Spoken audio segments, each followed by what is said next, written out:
আল্লাহ তাআলা সূরা নিসা নাযিল করলেন নারীদেরকে নিয়ে। এতে আমরা পুরুষদের কোনো অভিযোগ নাই, আমরা পুরুষেরা অভিযোগ করি না যে নারীদেরকে ইসলাম একটা সূরা দিয়ে দিল, কোরআনের আমাদের দেয় নাই। আমরা এই জন্যই অভিযোগ করি না, কারণ কোরআন যে যুগে এসেছিল ওই যুগে নারীদের কোনো সম্মান ছিল না। নারীরা আমাদের মায়ের জাত। পুরুষের জান্নাত কোনো না কোনো নারীর পায়ের নিচে, ঠিক না? হ্যাঁ ও কয় না, নাও কয় না, কি হইল গো আল্লাহ। পুরুষের জান্নাত কার নিচে? কোনো না কোনো নারীর পায়ের নিচে। সে হলো আপনার মা, আমার মা। আল জান্নাতু তাহতা আকদামিল উম্মাহাত। কিন্তু যে যুগে কোরআন এসেছিল সে জাহিলিয়াতের যুগে নারীদের সামাজিক সামান্য মূল্য ছিল না, বরং মেয়ে সন্তান জন্ম নেয়ার কারণে ওই মেয়েটাকে জীবিত কবর দিয়ে দিয়েছে, এমন ঘটনাও ছিল, অ্যাভেলেবেল ছিল। আপনারা যারা উমরায় যান, হজে যান, কাবা ঘরের অনতি দূরে দেখবেন সেখানে জাবালে ওমর একটা পাহাড় আছে। এখন অনেকগুলো বড় বড় বিল্ডিং হয়েছে জাবালে ওমরে। এই জাবালে ওমর ধরে গেলে মসজিদ হারামের এখন এক্সটেনশন হয়েছে, নতুন কিছু ভবন হয়েছে। যারা গত 4-5 বছরের ভিতরে গেছেন তারা দেখেছেন নতুন ভবন, এক্সটেনশন। ওই নতুন ভবনের বাম পাশ, যদি আমরা ভবনের দিকে ফিরে দাঁড়াই, বাম পাশে দাঁড়ালে জাবালে ওমরের এদিকে, কাবার এদিকে, জাবালে ওমরের ডানে, কাবার হারামের বামে। এখানে দেখবো খুবরি আছে, একটা ব্রিজ আছে, এর পাশে একটু খালি জায়গা আছে। সেটা এই মাঠের সমান হবে বা কম বেশি, বেড়া দিয়ে রাখছে, ওয়াল দিয়ে। একবার আমি আমাদের মক্কা স্থিত যারা থাকে সেখানে আমাদের কিছু ভাইকে জিজ্ঞাসা করলাম, এত দামি জায়গা কিন্তু ওয়াল দিয়ে রাখছে, কোনো কাজে লাগায় নাই। বলে এই জায়গাটাকে তারা আলাদা করে রেখেছে, মক্কা এলাকায় মেয়ে সন্তান জন্ম নিলে এখানেই মাটি দেয়া হতো জীবিত।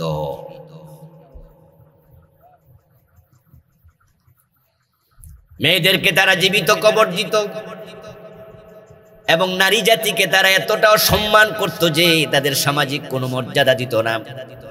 এজন্য পুরুষদের বিবাহের কোনো নির্দিষ্ট সীমা সংখ্যা ছিল না। সকালে বিয়ে করত, বিকালে তালাক দিত, মোহর দেওয়ার কোনো প্রশ্নই আসে না। 5টা 10টা 20টা 50টা বিয়ে করত, বউয়ের খবর নিত, মন চাইলে নিত না। এই যে টিস্যু আমার হাতে, আমরা এটা দিয়া মুখ মুছে, চোখ মুছে, থুতু মুছে ফেলে দেই, এটার আর খবরও রাখি না কই গেছে।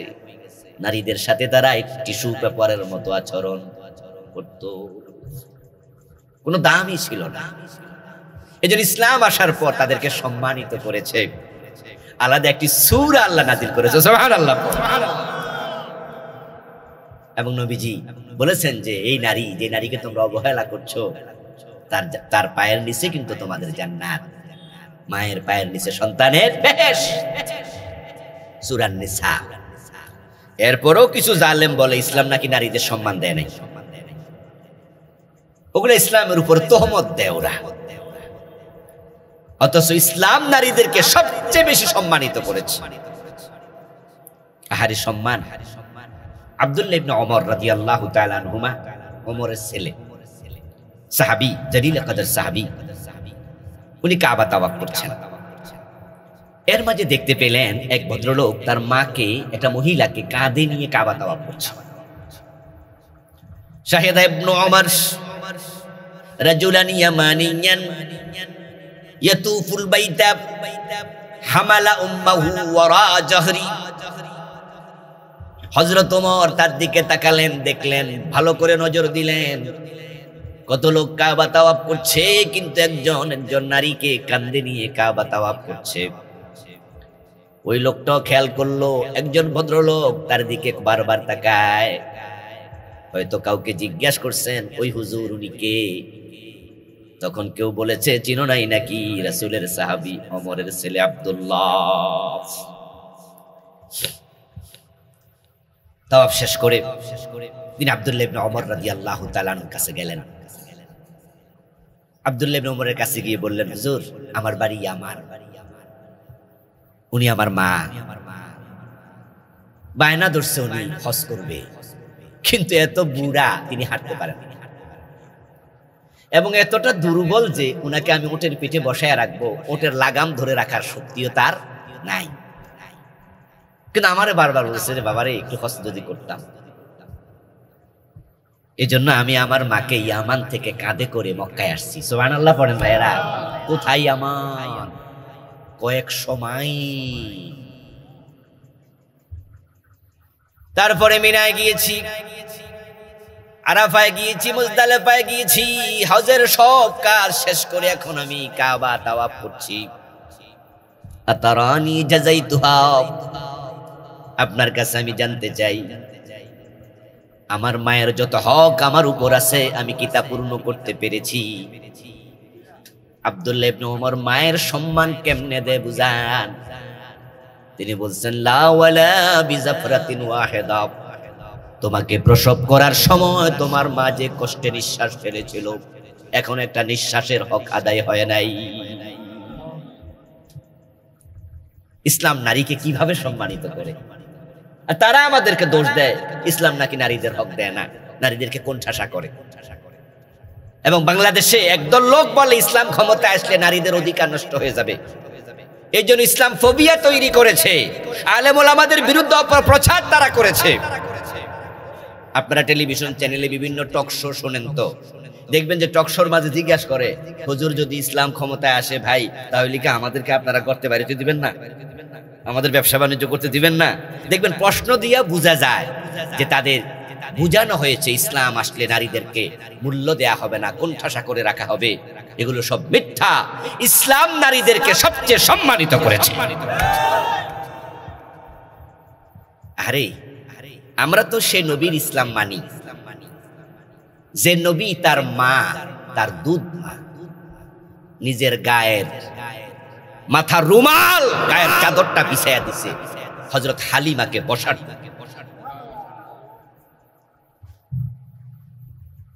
মক্কা থেকে 30-35 কম বেশি দূরত্বে জোরানা নামে একটা জায়গা আছে, জোরানা, ওটা মিকাত। ওখান থেকে হেরাম বেঁধে তারপরে হারামে ঢোকে। আমিও সেখানে একবার গিয়েছিলাম, সুযোগ হয়েছিল, জোরানাতে দেখতে গেলাম। একটা উমরাও সেখান থেকে করেছি। ওই জোরানা নামক জায়গায় রাসূলুল্লাহ সাল্লাল্লাহু আলাইহি ওয়াসাল্লাম এক যুদ্ধের পরে সেখানে গনিমতের মাল বন্টন করছিলেন। কাফেরদের থেকে যুদ্ধের যে অস্ত্র মালামাল পাওয়া যায় এটার নাম হলো গনিমত। এটার নাম কি? গনিমত। এটা সাহাবাদের মাঝে বন্টন করছিলেন।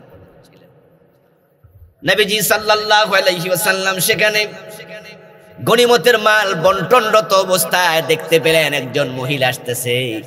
ওই মহিলা রাসূল পর্যন্ত আসলেন। নবীজি নিজের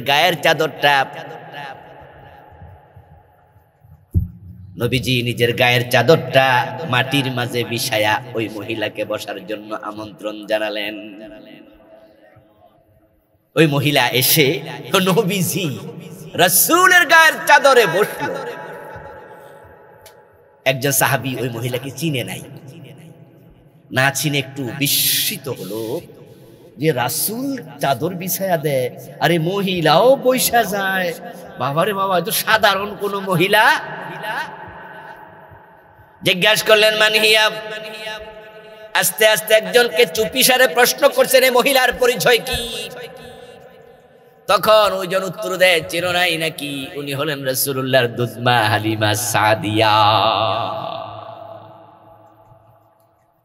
প্রিয় ভাই আমার, রাসূল যদি দুধমাকে এমন সম্মান দেয়, আপন মা যদি বেঁচে থাকতো কেমন সম্মান দিতেন।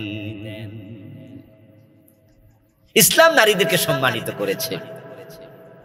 তারা বলে যে না, সম্মানিত করলে আমাদের হক তো কম দিছে, হক কম দিছে অভিযোগ করে। ইসলাম আমাদের হক ঠকাইছে। কি ঠকাইছে? কই যে পুরুষে 4 বিয়া করতে পারে, আমরা পারি না। কিছু কিছু মহিলা আছে তারা 4 বিয়া করতে চায়। তাসলিমা নাসরিন নাম শুনেছেন? সে তো লিখত রীতিমতো যে 4-5টা বিয়া করতে চায়, বেশি চাইছে, এই জন্য জামাই এখন একখানও নাই।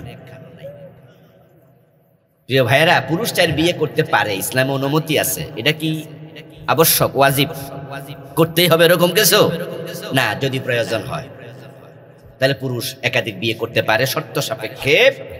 শর্ত হলো সবার সাথে সমান ব্যবহার, অধিকার সমান দিতে হবে। ওয়া ইন খিফতুম আল্লা তা'দিলু ফাওয়াহিদা, যদি সমতা বিধান করতে না পারো তাহলে বিয়ে করো কয়টা? একটা। এবং নবীজি বলছেন মান কানা তাহতাহু ইমরাআতান ওয়া লাম ইয়া'দিল বাইনাহুমা জাআ ইয়াউমাল কিয়ামাতি ওয়া শাক্কুহু সাকিত। যে ব্যক্তির অধীনে একাধিক স্ত্রী থাকবে আর সে তাদের মাঝে সমতা বিধান করবে না, হাসরের দিন আল্লাহর সামনে হাজির হবে, তখন তার পাঁজরের এক পাশ থাকবে না। এখন পুরুষ 4 বিয়ে করে, 2 বিয়ে, 3 বিয়ে করে, নারীরা কেন করে না? অধিকার চাচ্ছ তোমরা একাধিক বিয়ে করার। যদি কোনো নারীকে একাধিক বিয়ে করার সুযোগ দেয়া হতো তাহলে সন্তানের বাবাকে তা হদিস খুঁজে পাওয়া যেত না। এই যে আমার হাতে বোতল আছে, পানির বোতল।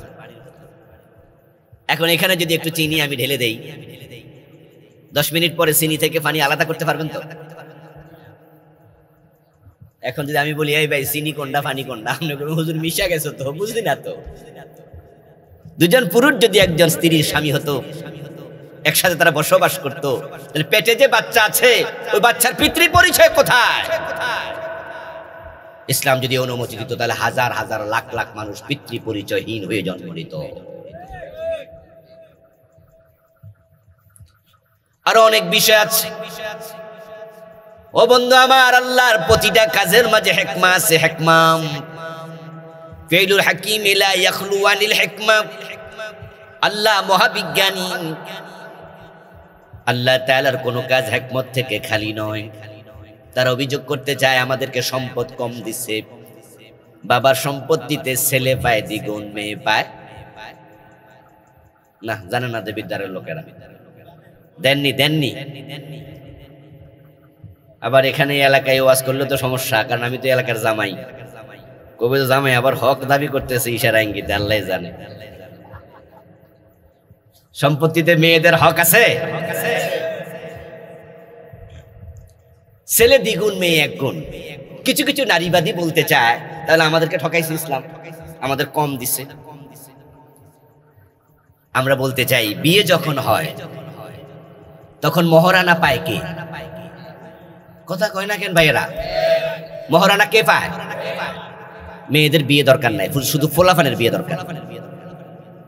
ছেলের বিয়ে দরকার, মেয়েদের বিয়ে দরকার নাই। তো মোহর ছেলেরা দেবে কেন? কথা বোঝেন। বাপের সম্পদে কিছু কম পাইলা, কিন্তু স্বামীর কাছে তো আবার আল্লাহ হক দিয়া দিছে, ঠিক কিনা? ওখানে পোষাই দিছে তো। আমরা যারা ধনী মানুষ আলহামদুলিল্লাহ, আমরা কি খাদ্যের অভাবে, ভাতের অভাবে মাইয়া বিয়ে দেই? গরিবেরা কেউ কেউ দেয়, যে মাইয়া ফেলতে পারি না, তাড়াতাড়ি বিয়ে দাও। কিন্তু ধনী মানুষ কি ভাতের অভাবে দেয়? কারণ বিয়েটা দরকার, এটা তার চাহিদা। বিয়ে ছেলের যেমন দরকার মেয়েরও দরকার, কিন্তু মহারান আল্লাহ ফরজ করছে ছেলেদের উপরে। এখানে নারীকে আল্লাহ জিতাই দিছে, আবার বাবার সম্পদ একটু কম দিছে। এটা আল্লাহর বিধান, কোথাও কম দেবে কোথাও বেশি দেবে, এক পর্যায়ে সমান সমান হয়ে যাবে।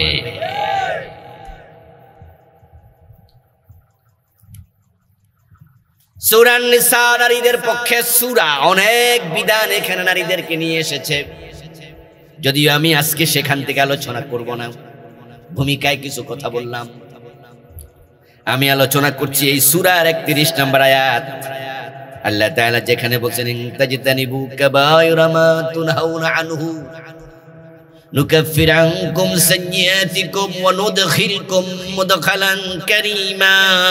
যদি তোমরা কবিরা গুনাহ ছেড়ে দাও, তাজতানিবু, যদি তোমরা বিরত থাকো, কাবায়রা, কবিরা গুনাহ থেকে, মা তুনহাউনা আনহু, যা থেকে তোমাদেরকে বিরত থাকতে বলা হয়েছে, যদি কবিরা গুনাহগুলো ছেড়ে দিতে পারো, নুকাফির আনকুম সাইয়্যাতিকুম, তাহলে তোমাদের আমলনামার সগীরা গুনাহগুলো আমি আল্লাহ নিজ থেকে মাফ করে দেব। মৌলিকভাবে গুনাহ 2 প্রকার, কিছু বড় গুনাহ, কিছু ছোট গুনাহ। বড় গুনাহকে আরবিতে বলে কবিরা, ছোট গুনাহকে বলে সগীরা। আল্লাহ তাআলা সূরা নিসার 31 নম্বর আয়াতে বলেন, কবিরা গুনাহগুলো যদি ছেড়ে দাও, ছোট যেগুলো আছে এগুলো তাওবা করা লাগবে না, আমি আল্লাহ এমনি মাফ করে দেব। ইন্নাল হাসানাতি ইউযহিবনাস সাইয়্যাত ওয়া আশহাদু আল্লা ইলাহা ইল্লাল্লাহ ওয়া আন্না মুহাম্মাদান আবদুহু ওয়া রাসূলুহু। أما بعد فقد قال الله تعالى في كلامه المجيد: أعوذ بالله من الشيطان الرجيم. بسم الله الرحمن الرحيم. إن تجتنبوا كبائر ما تنهون عنه نكفر عنكم سيئاتكم وندخلكم مدخلا كريما.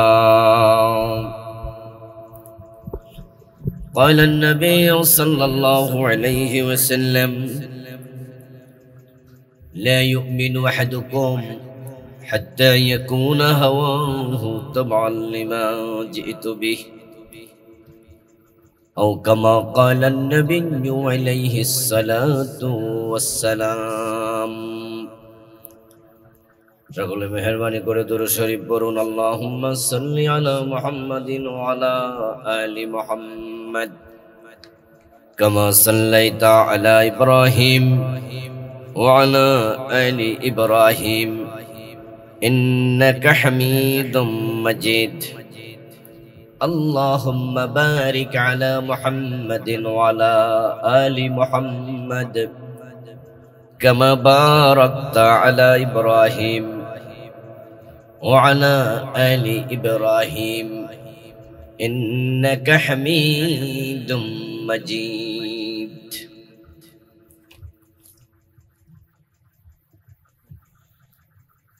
মোহাম্মদপুর দক্ষিণ পাড়া মরহুম আলী নেওয়াজ সরকার বাড়ি প্রাঙ্গণে আয়োজিত আজকের এই চমৎকার তাফসীরুল কোরআন মাহফিলের মুআজ্জাজ মুকাররম সম্মানিত সভাপতি মুহতারাম মাওলানা মফিজুল ইসলাম সাহেব, আজকের মাহফিলে আমার আগে অত্যন্ত গুরুত্বপূর্ণ কিছু আলোচনা উপস্থাপন করেছেন তরুণ মুফাসসির কোরআন, বিশিষ্ট ইসলামী চিন্তাবিদ মুহতারাম শায়খ সিফাত হাসান হাফিজাহুল্লাহ। আল্লাহ তাআলা ভাইয়ের কণ্ঠকে দ্বীনের জন্য কবুল করুন। মুহতারাম মাওলানা আবুল বাশার বুলবুলি সাহেব, মাওলানা শহীদুল্লাহ ভূঁইয়া সাহেব, মাওলানা হারুনুর রশিদ রহমানী সাহেব, মাওলানা জহিরুল ইসলাম সাহেব সহ উপস্থিত অন্যান্য মুহতারাম উলামায়ে ইজম, মঞ্চে উপবিষ্ট আছেন বিশিষ্ট শিক্ষাবিদ, আমার অত্যন্ত প্রিয় মানুষ অধ্যাপক শহীদুল ইসলাম সাহেব, উপস্থিত ইসলাম প্রিয় তাওহীদি জনতা, পর্দার অন্তরালের সতী সাধবী সম্মানিত মা ও বোনেরা, প্রিয় দিনী ভাইয়েরা, কেমন আছেন আপনারা? যারা দাঁড়ায় আছেন তারা বসলে ভালো লাগতো না, কিছু যুবক ভাই দাঁড়ায় আছে, ভিতরে তো জায়গা আছে, আপনারা ভিতরে চলে আসেন। যারা বাহিরে দাঁড়ায় আছেন মোটরসাইকেলের পাশে, জায়গা যেহেতু ভিতরে আছে, যতক্ষণ শোনেন বসে শোনেন। মাঠ যদি ভর্তি থাকে তাহলে কথা বলে একটু ভালো লাগে। মাহফিলের ভালো কাজ, এই ভালো কাজকে আরো ভালো রূপ দেয়া দরকার।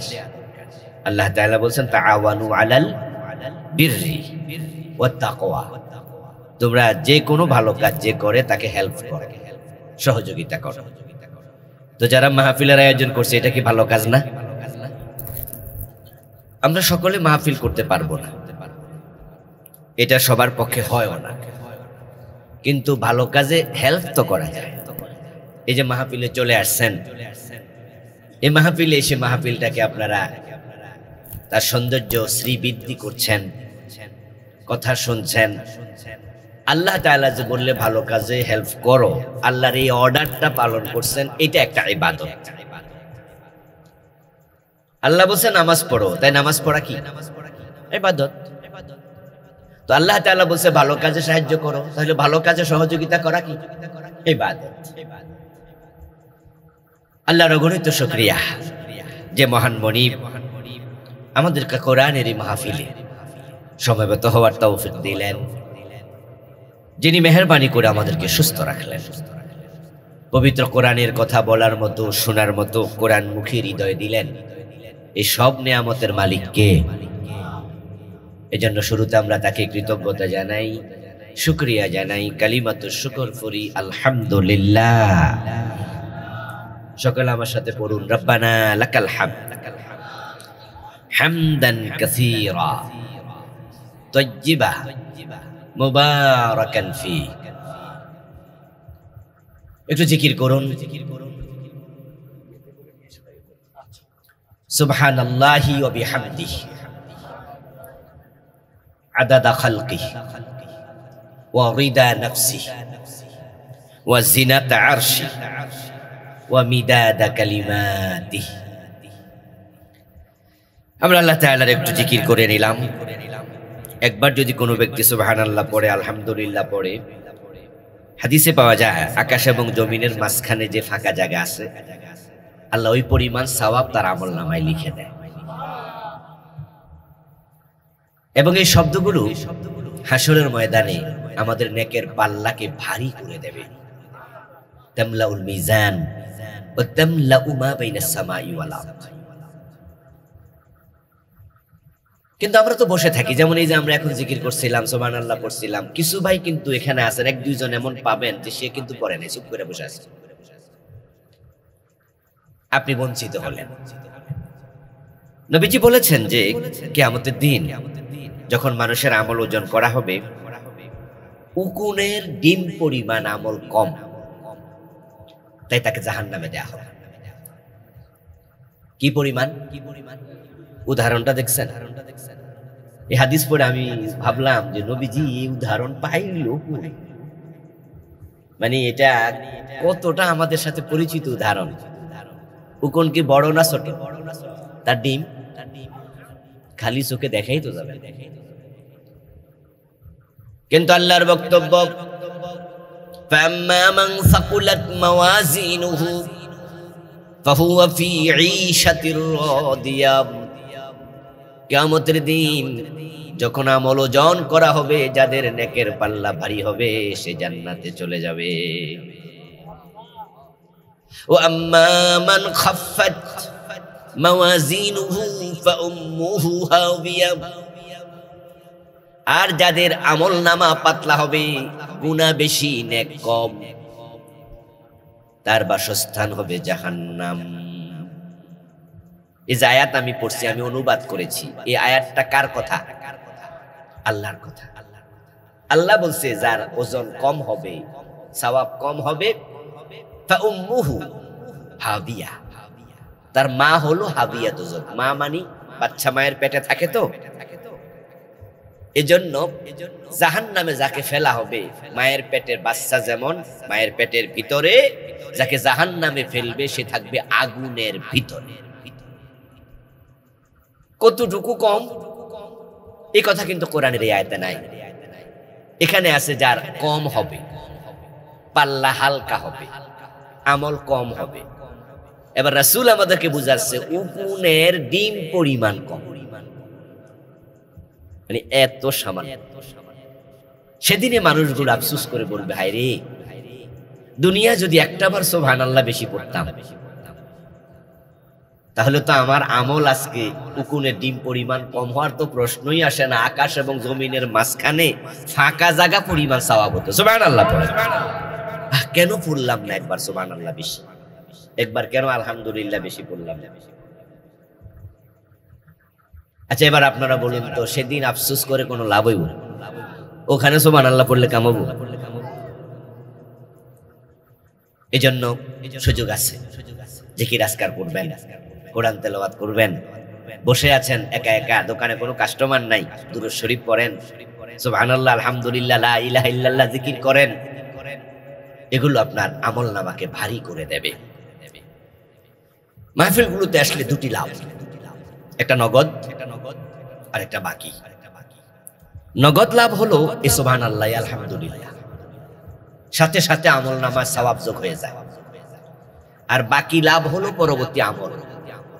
যেমন আমার আগের বক্তা লম্বা সময় ধরে সৎ নেতা, ভালো নেতার গুণাবলী বলছে, ঠিক না? ওমা কথা কয় না, কারণ এগুলো কারো কারো গায়ে পড়ছে। কি সৎ নেতৃত্বের গুণাবলী বলছে? এই যে লম্বা সময় ধরে বলছে আপনারা ভালো মানুষের সঙ্গী হন, তাদের সাপোর্টার হন। এটা বাকি, এটা বাকি। এটা হলো ফেব্রুয়ারি মাসের মাঝামাঝি হয়তো নির্বাচন হবে, তখন ভালো মানুষের ভোট দিবেন আপনি। দিলে সওয়াব হবে, না দিলে সওয়াব হবে না। কিন্তু সুবহানাল্লাহ বললে সওয়াবটা কি বাকি না নগদ?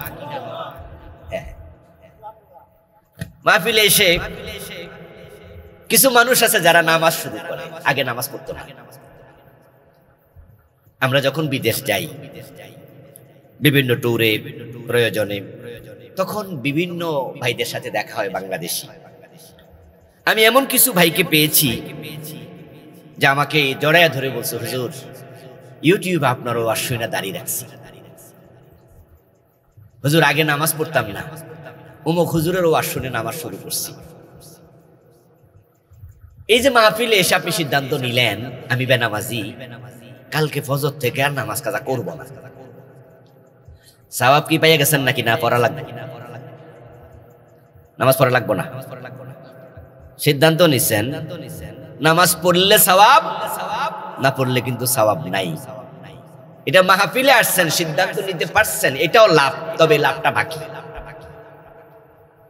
আর নগদ হলো সুবহানাল্লাহ, আলহামদুলিল্লাহ, লা ইলাহা ইল্লাল্লাহ, এবং এই যে কথাগুলো শুনতেছেন কোরআনের আলোচনা, এটাও জিকির। সুবহানাল্লাহ পড়েন। এখানে বসে থাকলেও আমলনামায় সওয়াব লেখা। হ্যাঁ, নবীজি সাল্লাল্লাহু আলাইহি ওয়াসাল্লাম মসজিদে নববীর পাশ দিয়ে হেঁটে যাচ্ছিলেন, দেখতে পেলেন মসজিদে দুদল মানুষ দুই কোণায় বসে আছে।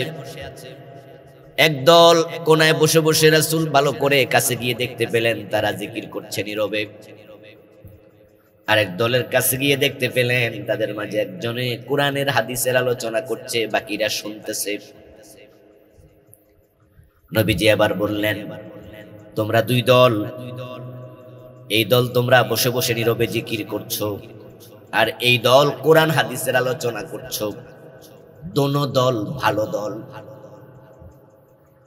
এরপর রাসূল যারা কোরআন হাদিসের আলোচনা করছিলেন তাদের সাথে বসলেন, বসে বললেন দুই দলই ভালো, তবে যারা কোরআন হাদিসের আলোচনা করে আমি নবী তাদের সাথী। তিনি তাদের সাথে বসলেন। কোরআন হাদিসের আলোচনার মজলিস জিকির, নরমাল জিকির আজকারের মজলিসের চেয়ে আরো দামি। কারণ জিকির আজকার করে সওয়াব পাওয়া যায়, এটা নফল কাজ, কিন্তু কোরআনের ইলম শিখাটা নফল না ফরজ। এটাই মাহফিলগুলোতে হয়। আপনাকে কিছু ফরজের কথা আমরা বলবো, কিছু ওয়াজিব বলবো, কিছু হারামের কথা বলবো। তাই মাহফিল যেখানে হয় সুযোগ পাইলে চলে যাবে। তবে ভাই, ভালো কাজে সকলে থাকতে পারে না, সবারই কপাল নাই। এই গ্রামের সব মানুষ যদি মাহফিলে আসতো তাহলে কি লোক ভরে যেত না? জায়গায় তো এই গ্রামে বাড়ি, পাশে বসে আছে চা দোকানে, আমি দেখে আসছি কত মানুষ ওখানে দোকানে বসে আছে, আসে নাই। আবার 2-3 মাইল দূর থেকে চলে আসছে, এমন 2-4 জন নাই? হ্যাঁ, হাইটা চলে আসছে। ওই ভাই সান্দিনার থেকে আইছে। ইয়েস, এটা নিয়ম। আল্লাহ তাআলা ভালো কাজ সকলকে করার তৌফিক দেয় না। এজন্য আল্লাহ আমাদেরকে তৌফিক দিয়েছে, আজকের এই মাহফিলে বসেছি। এজন্য আমরা আল্লাহ তাআলাকে আরেকবার শুকরিয়া জানাই, কৃতজ্ঞতা জানাই। সবাই মিলে জোরে জোরে বলি আলহামদুলিল্লাহ। সম্মানিত দিনী ভাইরা, আমি আপনাদের সম্মুখে পবিত্র কোরআন মাজিদ থেকে সূরাতুন নিসা এর 31 নম্বর আয়াতে কারিমা তেলাওয়াত করেছি। সূরার নাম কি? আন-নিসা। নিসা অর্থ কি? আলেম ওলামারা কথা বলেন। মাশাআল্লাহ। নিসা মানে নারীগণ, মহিলাগণ। বহু বচনের শব্দ। এক বচন হলো ইমরাআতুন। ইমরাআতুন মানে একজন নারী, আর নিসাউন মানে সব নারী, বহু নারী। কোরআনে আল্লাহ তাআলা দুনিয়ার নারীদেরকে সম্মানিত করার জন্য তাদেরকে দিয়ে তাদের নামে একটা সূরা নাযিল করেছেন। সুবহানাল্লাহ।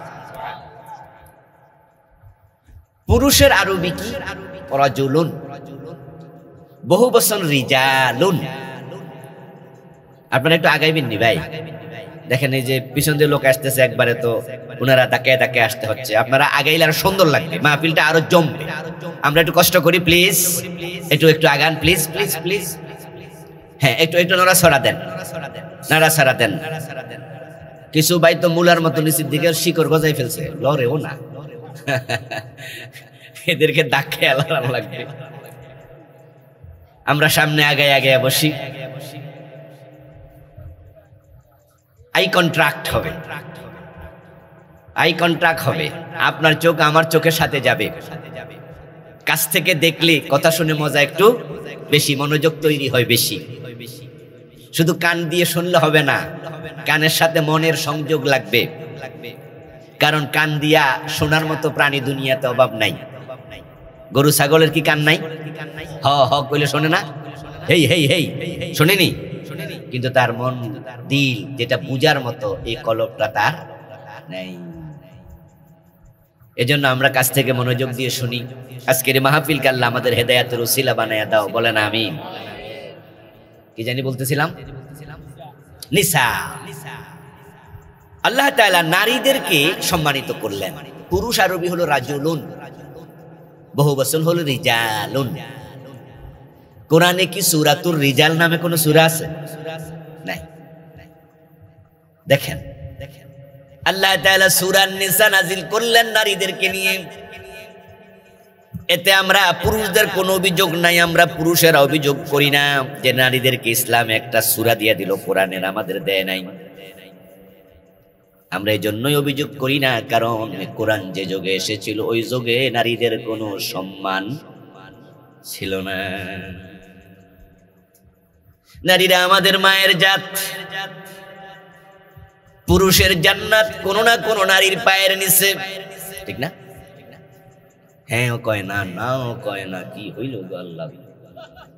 পুরুষের জান্নাত কার নিচে? কোনো না কোনো নারীর পায়ের নিচে। সে হলো আপনার মা, আমার মা। আল জান্নাতু তাহতা আকদামিল উম্মাহাত। কিন্তু যে যুগে কোরআন এসেছিল সে জাহিলিয়াতের যুগে নারীদের সামাজিক সামান্য মূল্য ছিল না, বরং মেয়ে সন্তান জন্ম নেয়ার কারণে ওই মেয়েটাকে জীবিত কবর দিয়ে দিয়েছে, এমন ঘটনাও ছিল, অ্যাভেলেবেল ছিল। আপনারা যারা উমরায় যান, হজে যান, কাবা ঘরের অনতি দূরে দেখবেন সেখানে জাবালে ওমর একটা পাহাড় আছে। এখন অনেকগুলো বড় বড় বিল্ডিং হয়েছে জাবালে ওমরে। এই জাবালে ওমর ধরে গেলে মসজিদে হারামের এখন এক্সটেনশন হয়েছে, নতুন কিছু ভবন হয়েছে। যারা গত 4-5 বছরের ভিতরে গেছেন তারা দেখেছেন নতুন ভবন এক্সটেনশন। ওই নতুন ভবনের বাম পাশ, যদি আমরা ভবনের দিকে ফিরে দাঁড়াই, বাম পাশে দাঁড়ালে জাবালে ওমরের এদিকে, কাবার এদিকে, জাবালে ওমরের ডানে, কাবার হারামের বামে। এখানে দেখবো খুবরি আছে, একটা ব্রিজ আছে, এর পাশে একটু খালি জায়গা আছে। সেটা এই মাঠের সমান হবে বা কম বেশি, বেড়া দিয়ে রাখছে, ওয়াল দিয়ে। একবার আমি আমাদের মক্কা স্থিত যারা থাকে সেখানে আমাদের কিছু ভাইকে জিজ্ঞাসা করলাম, এত দামি জায়গা কিন্তু ওয়াল দিয়ে রাখছে, কোনো কাজে লাগায় নাই। বলে এই জায়গাটাকে তারা আলাদা করে রেখেছে। মক্কা এলাকায় মেয়ে সন্তান জন্ম নিলে এখানেই মাটি দেয়া হতো জীবিত।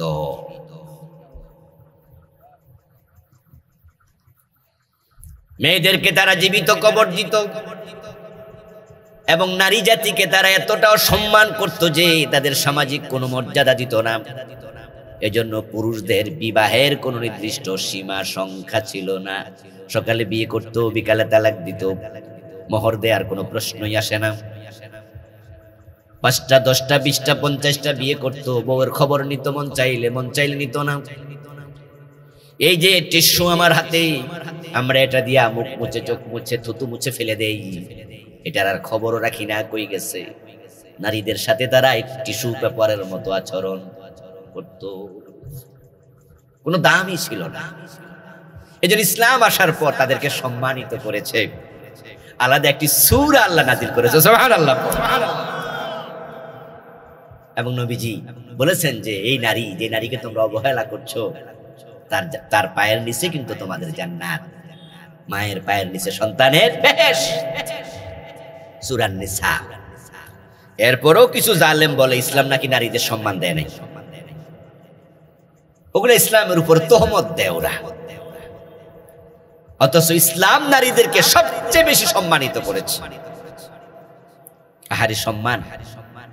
আব্দুল্লাহ ইবনে ওমর রাদিয়াল্লাহু তাআলা আনহুমা, ওমরের ছেলে, সাহাবী, জলিল কদর সাহাবী, উনি কাবা তাওয়াফ করছেন। এর মাঝে দেখতে পেলেন এক ভদ্রলোক তার মাকে, একটা মহিলাকে কাঁধে নিয়ে কাবা তাওয়াফ করছে। শাহিদা ইবনে ওমর রাজুলান ইয়ামানিয়ান ইয়াতুফুল বাইতা হামালা উম্মাহু ওয়ারা জাহরি। হযরত ওমর তার দিকে তাকালেন, দেখলেন, ভালো করে নজর দিলেন, কত লোক কাবা তাওয়াফ করছে, কিন্তু একজন নারীকে কাঁধে নিয়ে কাবা তাওয়াফ করছে। ওই লোকটাও খেয়াল করলো, একজন ভদ্রলোক তার দিকে বারবার তাকায়, হয়তো কাউকে জিজ্ঞাসা করছেন, ওই হুজুর উনি কে? তখন কেউ বলেছে, চিনো নাই নাকি? রাসূলের সাহাবী ওমরের ছেলে আব্দুল্লাহ। তাওয়াফ শেষ করে তিনি আব্দুল্লাহ ইবনে ওমর রাদিয়াল্লাহু তাআলা আনহুর কাছে গেলেন।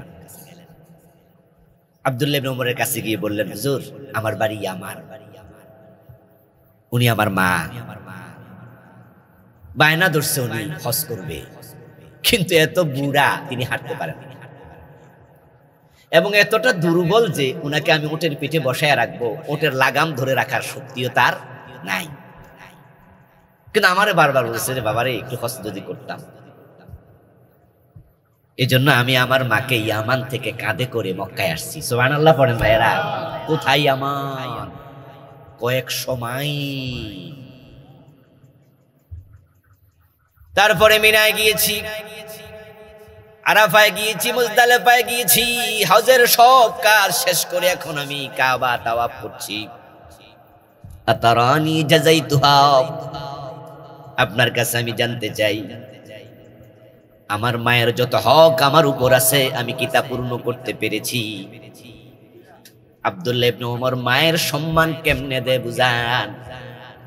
তিনি বলছেন, লা ওয়ালা বিজাফরাতিন ওয়াহিদা, তোমাকে প্রসব করার সময় তোমার মা যে কষ্টে নিঃশ্বাস ফেলেছিল, এখন একটা নিঃশ্বাসের হক আদায় হয় নাই। ইসলাম নারীকে কিভাবে সম্মানিত করে, আর তারা আমাদেরকে দোষ দেয় ইসলাম নাকি নারীদের হক দেয় না, নারীদেরকে কোণঠাসা করে।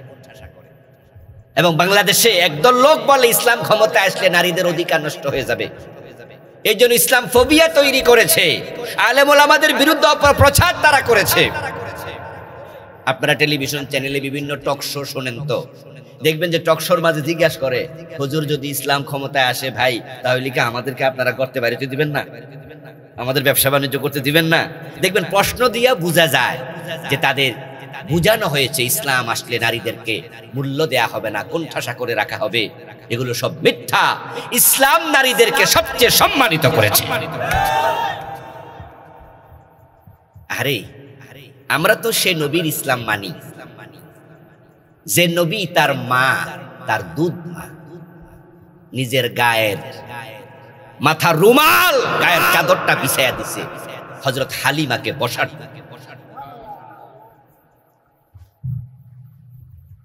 মক্কা থেকে 30-35 কম বেশি দূরত্বে জোরানা নামে একটা জায়গা আছে, জোরানা, ওটা মিকাত। ওখান থেকে হেরাম বেঁধে তারপরে হারামে ঢোকে। আমিও সেখানে একবার গিয়েছিলাম, সুযোগ হয়েছিল, জোরানাতে দেখতে গেলাম। একটা উমরাও সেখান থেকে করেছি। ওই জোরানা নামক জায়গায় রাসূলুল্লাহ সাল্লাল্লাহু আলাইহি ওয়াসাল্লাম এক যুদ্ধের পরে সেখানে গনিমতের মাল বন্টন করছিলেন। কাফেরদের থেকে যুদ্ধের যে অস্ত্র মালামাল পাওয়া যায় এটার নাম হলো গনিমত। এটার নাম কি? গনিমত। এটা সাহাবাদের মাঝে বন্টন করছিলেন। নবীজি সাল্লাল্লাহু আলাইহি ওয়াসাল্লাম সেখানে গনিমতের মাল বন্টনরত অবস্থায় দেখতে পেলেন একজন মহিলা আসতেছে। ওই মহিলা রাসূল পর্যন্ত আসলেন। নবীজি নিজের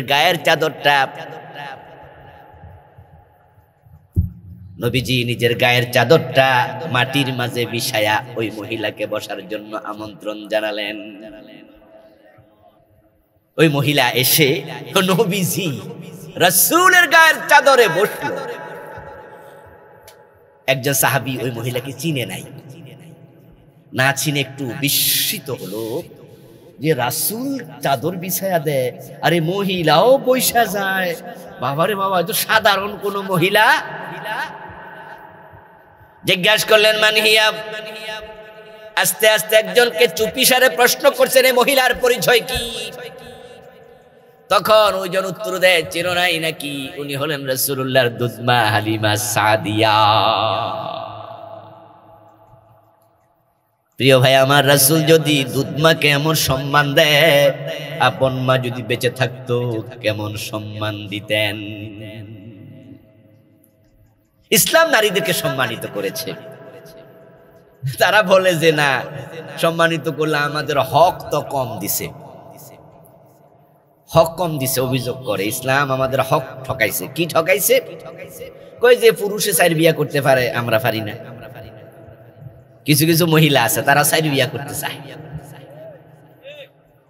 তাসলিমা নাসরিন নাম শুনেছেন?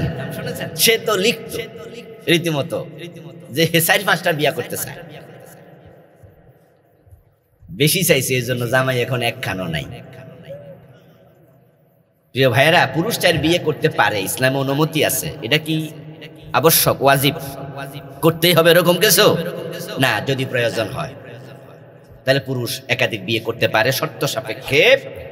শর্ত হলো সবার সাথে সমান ব্যবহার, অধিকার সমান দিতে হবে। ওয়া ইন খিফতুম আল্লা তা'দিলু ফাওয়াহিদা।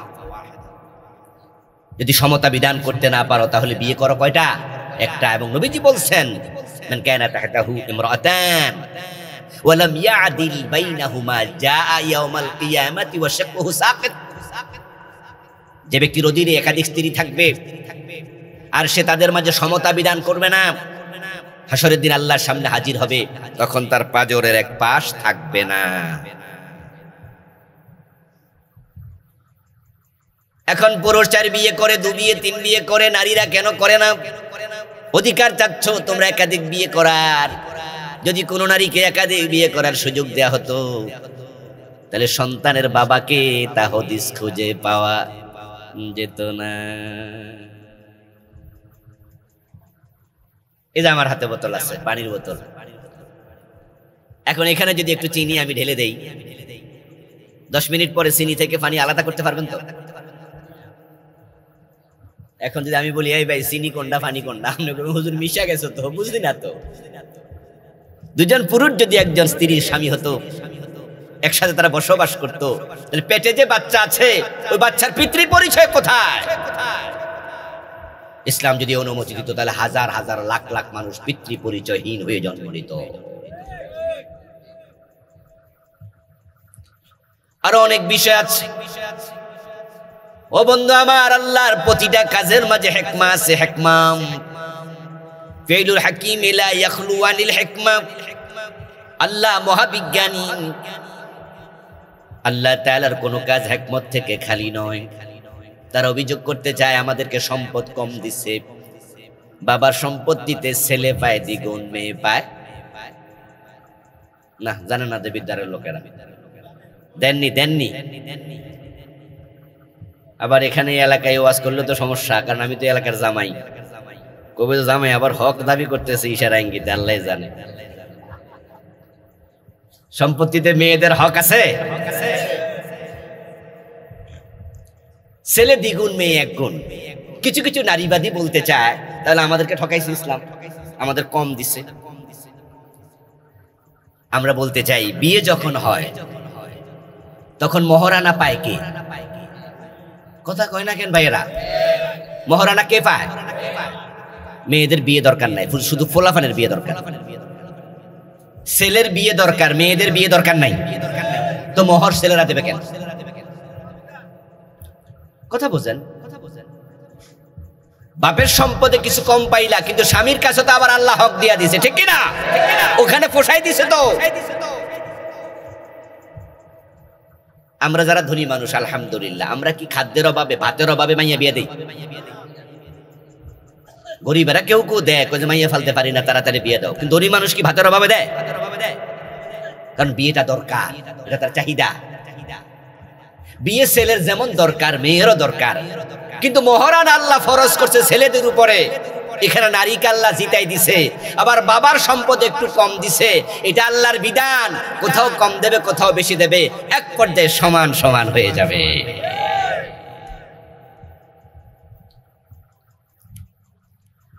সূরা নিসা নারীদের পক্ষে সূরা, অনেক বিধান এখানে নারীদেরকে নিয়ে এসেছে।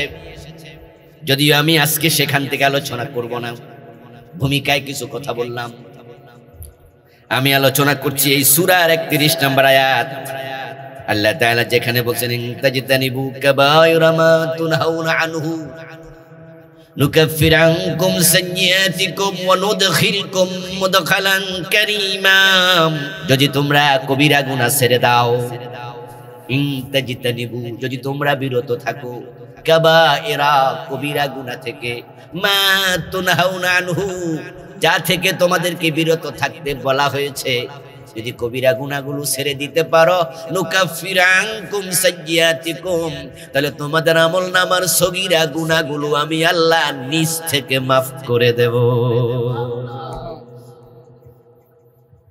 মৌলিকভাবে গুনাহ দুই প্রকার, কিছু বড় গুনাহ, কিছু ছোট গুনাহ।